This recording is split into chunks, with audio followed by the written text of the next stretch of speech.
तो इमामबाड़ा हमारे घर का फैमिली का इमामबाड़ा है वो। तो फैमिली का इमामबाड़ा था, आपने बिचवा दिया?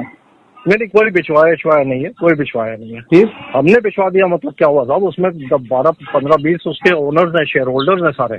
हाँ, नहीं मतलब वो इमामबाड़ा था, वो चाहे तो बेच सकते हैं। मतलब आप क्या कहना चाह रहे हैं? आदाब, मैं हूँ सफदर रिजवी। आप देख रहे हैं लाइव एक्सप्रेस चैनल। आपसे गुजारिश है कि इस चैनल को सब्सक्राइब करें, लाइक करें, शेयर करें और कमेंट करें। अब देखें एक अहम खबर। एक बड़ी खबर आ रही है इलाहाबाद से। इलाहाबाद में एक पुश्तैनी इमामबाड़ा था जिसका नाम था इमामबाड़ा मीर गडरिया।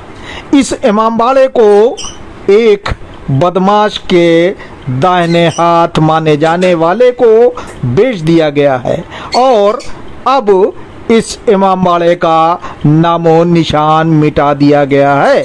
बताया जाता है कि ये इमामबाड़ा वक्फ संपत्ति था, लेकिन इस इमामबाड़े को अतीक अहमद जैसे नामी ग्रामी बदमाश के बेहद करीबी रहे मोहम्मद मुस्लिम उर्फ गुड्डू मुस्लिम की कंपनी वली मेकर्स कंस्ट्रक्शन इंडिया लिमिटेड के हाथों एग्रीमेंट किया गया है। ये इमामबाड़ा 300 साल पुराना है और इस मुहर्रम में इस इमामबाड़े में आखिरी अशरा हुआ।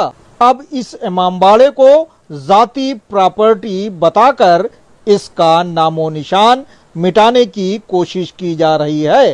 हालांकि ढेरों लोग इसका विरोध करने के लिए खड़े हो रहे हैं।